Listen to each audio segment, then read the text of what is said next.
आप देख रहे हैं एनएमएफ न्यूज और मैं हूं आपके साथ शावनी पटनायक। भारत और अमेरिका के बीच टैरिफ वॉर लगातार जारी है। इसके कई परिणाम हमें देखने को मिल रहे हैं। अब अमेरिका का जो रुख है उसका मुंहतोड़ जवाब भारत की तरफ से दिया जा रहा है। लेकिन इसी बीच नीति आयोग के पूर्व सीईओ अमिताभ कांत दास का एक बड़ा बयान सामने आया है कि जो भारत और अमेरिका के बीच टैरिफ वॉर चल रहा है वो भारत के लिए आपदा में अवसर जैसा है। कैसे, वो समझेंगे। मेरे साथ मेरे सहयोगी अभिषेक मौजूद है। अभिषेक, अमिताभ दास का ये बयान, इसके क्या मायने हैं? देखिए, अगर थोड़ा सा पहले चलें, जब हम अपनी ज़रूरतों का तेल खरीदते थे, कच्चे तेल की मैं बात करूं जिसके ऊपर आज सारी जंग है, रशिया से जो हम तेल खरीद रहे हैं, उससे पहले हम वो ज़्यादातर तेल मिडिल ईस्ट के देशों से खरीदा करते थे।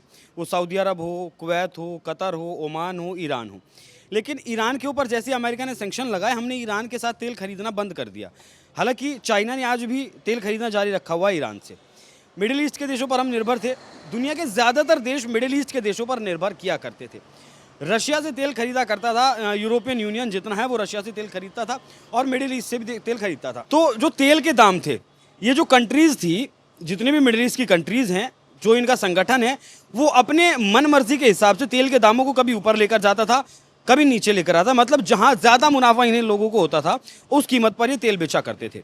लेकिन जैसे ही भारत ने अपनी रणनीति को बदला है पिछले 10-11 साल में, कहाँ लगभग 16 से 17 देश हमारे पास हुआ करते थे तेल खरीदने के लिए, क्योंकि भारत अपनी ज़रूरत का लगभग 85% तेल खरीदता है। तो भारत ने भी अपनी नीति बदली। आज भारत 40 देशों से तेल खरीदता है। जिस अमेरिका ने हमारे ऊपर 50% का टैरिफ लगाया है, उस अमेरिका के साथ भी हमने फरवरी तक जितना तेल खरीदता था उसमें लगभग 51% की बढ़ोतरी की, क्योंकि प्रधानमंत्री मोदी वहां गए थे और ट्रंप के और प्रधानमंत्री के बीच डील हुई थी कि भाई हमसे भी तेल खरीदो। ड्रिल पे भी ड्रिल करके एक उन्होंने स्लोगन दिया था कि जितना तेल अमेरिका में है सब सब निकाल डालो, बेच डालो। अब जिस तरीके से अमिताभ कांत ने कहा है कि ये आपदा में एक अवसर है, देखिए जब भी कोई आपदा आती है वो अवसर लेकर ज़रूर आती है। अब हम 131 बिलियन डॉलर का व्यापार करते हैं अमेरिका के साथ। 90 बिलियन डॉलर से ज़्यादा का सामान हम अमेरिका को बेचते हैं। अब वो सामान कहाँ जाएगा? क्या मतलब अब हमारी कंपनियां बनाना बंद कर देंगी? या फिर जो दवाइयाँ हम बेचते थे अमेरिका में, जो जेनरिक दवाइयाँ, मतलब 100% जो दवाइयाँ बिकती हैं उसमें 40% दवाइयाँ अकेला भारत बेचता है। तो फार्मास्यूटिकल्स में कितना बड़ा मार्केट होल्ड करके रखा हुआ है भारत का अमेरिका। यहाँ एक चीज़ समझिए, अब ट्रंप ने कहा है कि वो फार्मास्यूटिकल्स पर और ज़्यादा टैरिफ लगाएंगे। मतलब हम तो कल बात कर रहे थे कि हो सकता है कि फार्मास्यूटिकल्स को इस टैरिफ से बाहर रखें, लेकिन ट्रंप का कहना है कि वो ज़्यादा टैरिफ लगाएंगे, क्योंकि अगर वो ऐसा करेंगे भारत की दवाइयाँ महंगी बिकेंगी तो हमारे यहाँ दवाइयों का प्रोडक्शन होगा और लोग हमारे यहीं की दवाई को खरीदेंगे। ठीक वैसा ही भारत को भी करने की ज़रूरत है। अब हम अगर अमेरिका को सामान नहीं बेचेंगे तो हम आसियान देशों को सामान बेचेंगे। हम कहीं ना कहीं, मुझे लगता है कि शावनी, ट्रेड डील करने में हम कहीं थोड़ा सा स्लो तो नहीं है, क्योंकि एफटीए हमारा जो ब्रिटेन के साथ हुआ, फ्री ट्रेड एग्रीमेंट, उसकी बातचीत 3 साल तक चली है। पाकिस्तान के साथ डील हुआ, बांग्लादेश के साथ अमेरिका का डील हुआ और जो देश है उनके साथ डील हुआ। लगभग डेढ़ महीने में, 1 महीने में, 1.5 महीने में सभी की डील फाइनल हो गई। भारत पर सबसे ज़्यादा टैरिफ लगता है और भारत की डील लगभग 6 महीने से चल रही थी। 5-6 दौर की बातचीत हो चुकी थी। एक और डेलीगेशन अमेरिका का यहाँ आने वाला है, तो हम अपने यहाँ प्रोडक्शन और ज़्यादा कर सकते हैं। चाइना का उदाहरण यहाँ ले सकते हैं। चाइना एक प्रोडक्शन यूनिट अपने आप में है। चाइना बहुत ज़्यादा सामान बनाता है, दुनिया में बेचता है, सस्ता बेचता है। उसने अपनी सप्लाई चेन को इस तरीके से एस्टेब्लिश कर लिया कि ट्रंप जैसे इंसान को झुकना पड़ा। 145% का टैरिफ याद होगा आपको, चाइना के ऊपर लगाया था। लेकिन चाइना ने कहा ठीक है बेटा, हम रेयर अर्थ मिनरल्स आपके रोक देते हैं। वो घुटनों पर आ गया। एलन मस्क की जो ये टेस्ला कार है वो अमेरिका के बाद सबसे ज़्यादा अगर कहीं बिकती है तो चाइना है। टेस्ला का दबाव आया, मतलब एलन मस्क का ट्रंप के ऊपर दबाव आया। तो बहुत सारी चीज़ें हैं। आपदा में अवसर यही है कि भारत को अब और ज़्यादा बड़ा बाजार अपने लिए देखने की ज़रूरत है। एक और यहाँ तो छोटा सा उदाहरण मैं आपको दूँ। 2019 में जब ट्रंप आए थे पहली बार, जब अमेरिका के प्रधानमंत्री हुआ करते थे, तब इन्होंने स्टील पर और आयरन पर 10% टैरिफ लगाया था, बढ़ाया था। मतलब 2 से 2.5% टैरिफ जाता था, लेकिन उन्होंने बढ़ाकर 10% टैरिफ कर दिया। भारत भी एक बड़ा हिस्सा बेचता है स्टील का और आयरन को अमेरिका का। उससे अमेरिका को एक फ़ायदा हुआ। फ़ायदा क्या हुआ? फ़ायदा ये हुआ कि अमेरिका के यहाँ आयरन का और स्टील का जो प्रोडक्शन था वो ज़्यादा होना शुरू हो गया। लेकिन नुकसान पता है आपको क्या हुआ? 6.5 मिलियन नौकरियाँ चली गई अमेरिका में।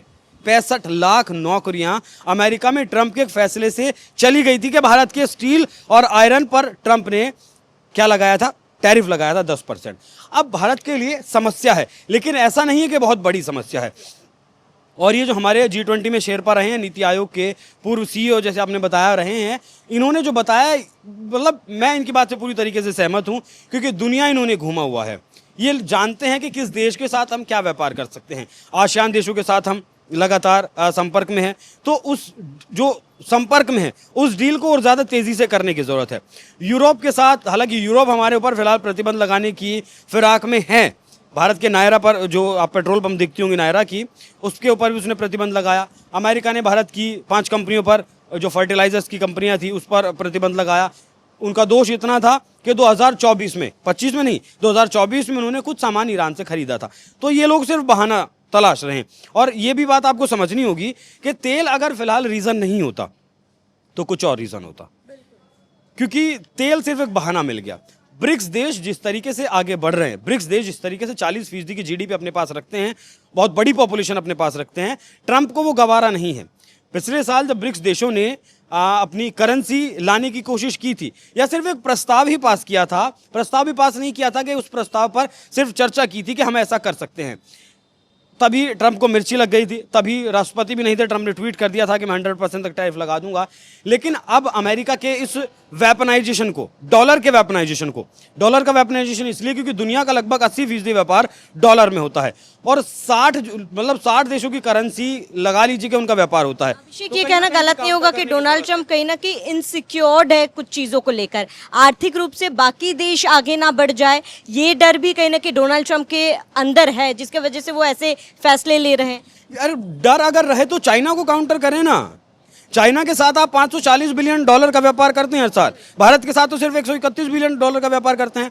देखिए, इस बात को समझिए, अमेरिका $30 ट्रिलियन की अर्थव्यवस्था है, $30 ट्रिलियन, मतलब दुनिया में सबसे बड़ी अर्थव्यवस्था है। बहुत सारे दर्जनों देश भी अगर आप मिला देंगे तब भी अमेरिका जितनी बड़ी अर्थव्यवस्था नहीं बनेंगे। चाइना $19.5 ट्रिलियन की अर्थव्यवस्था है। जिस तरीके से देखिए ग्रो किया है चाइना ने और अमेरिका ने कोविड के दौरान में, मतलब 20 से लगाकर 25 तक अगर बात करें, ग्रोथ रेट इन दोनों देशों की बहुत कम रही है।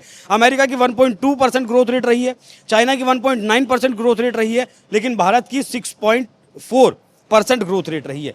तो चाइना को काउंटर करिए ना आप, जो $19.5 ट्रिलियन की अर्थव्यवस्था है। आपके जस्ट नीचे कौन है? चाइना है। भारत तो $4 ट्रिलियन की अर्थव्यवस्था है, $4.2 ट्रिलियन की अर्थव्यवस्था भारत दिसंबर में जाकर बनेगा।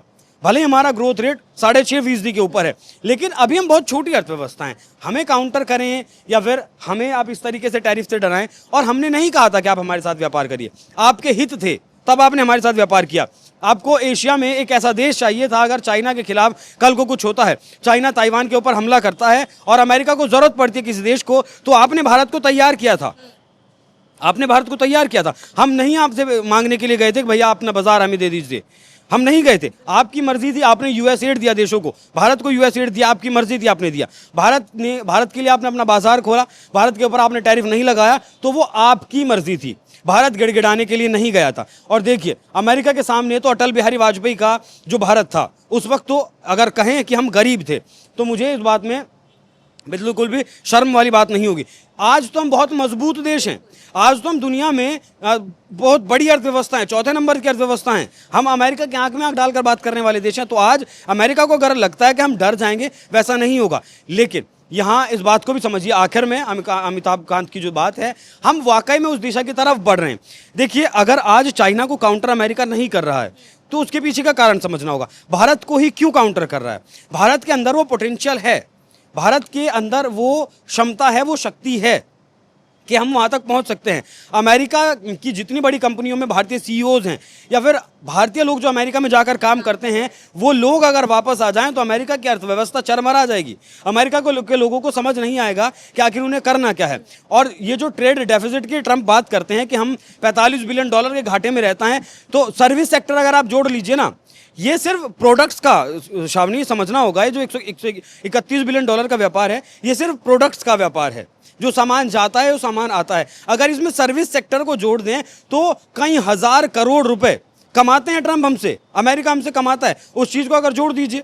लेकिन अब भारत को और थोड़ा सा ब्रॉड नज़रिए से सोचने की ज़रूरत है, अपना नज़रिया और बड़ा और व्यापक करने की ज़रूरत है। और जो डील्स हम और देशों के साथ कर रहे हैं, लगभग 17 देशों के साथ आज हम FTA करने में कामयाब रहे हैं। फ्री ट्रेड अभिषेक, क्या भारत जो डील करने के लिए कदम उठा रहा है, भारत सही दिशा में आगे बढ़ रहा है? भारत सही दिशा में आगे बढ़ रहा है, इसीलिए ट्रंप को मिर्ची लग रही है। अगर भारत सही दिशा में आगे नहीं बढ़ता तो भारत, आप लगा लीजिए, अमेरिका की बात को मान लेता भारत कि ठीक है हम आपके सामने गिड़गिड़ाते हैं, या फिर हम मानते हैं कि आपने सीज फायर करवाया है, आप हमारे ऊपर टैरिफ नहीं लगाइए। हमें ट्रंप के टैरिफ से फ़र्क नहीं पड़ता है, इसलिए हमने आंख में आंख डालकर अमेरिका को शायद पहली बार किसी देश ने इस तरीके का जवाब दिया हो। अब एक और आखिरी बात समझिए, 50% का टैरिफ लगा, अमेरिका के बाजार में ऑलरेडी हमारा सामान महंगा हो गया। यही सामान भारत से बनकर गया, $100 का बिकना था, अब $150 का बिकेगा, तो मतलब जाहिर सी बात है अमेरिका के लोग इसे नहीं खरीदेंगे। अमेरिका के लोग किसे खरीदेंगे? जिन देशों के ऊपर 20% का टैरिफ है, जिन देशों के ऊपर 25% का टैरिफ है, मतलब जो $120 का, $125 का मिलेगा उसे खरीदेंगे। तो अब आप कितना टैरिफ लगाएं? अब आप 500% टैरिफ लगाएं या 5000% टैरिफ? नुकसान तो आपकी जनता, नहीं नहीं नहीं, अब हमें नुकसान नहीं होगा, अमेरिका की जनता। हमें, अमेरिका की जनता को तो होगा नुकसान, जो होगा वो होगा, लेकिन भारत के ऊपर जो 50% टैरिफ लगने से नुकसान होगा भारत को, वही होगा। अब आप 500% लगा लीजिए, 5000% टैरिफ लगा लीजिए, अब भारत को इसके आगे नुकसान होने वाला नहीं है। तो ट्रंप को ये बात समझनी होगी। और देखिए, बिहार का चुनाव है, ट्रंप इस बात को समझते हैं। और एक बार, ये ट्रंप कोई पॉलिटिकल आदमी नहीं है। आप अगर ट्रंप का इतिहास देखेंगे तो ट्रंप की बयानबाजी देखेंगे या स्कैंडल्स में जिस तरीके से ट्रंप फंसते हैं, वो व्यवहारिक आदमी नहीं है, राजनीतिक आदमी नहीं। लेकिन प्रधानमंत्री मोदी पिछले 5 दशक से राजनीति में है और वो जानते हैं कि राजनीतिक भाषा क्या होती है, राजनीति में जवाब कैसे देना होता है।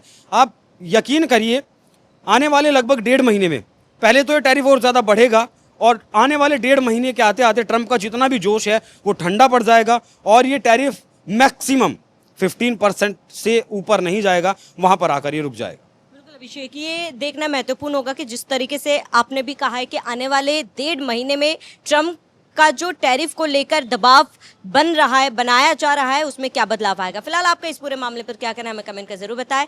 साथ ही आप बने रहिए NMF न्यूज़ के साथ।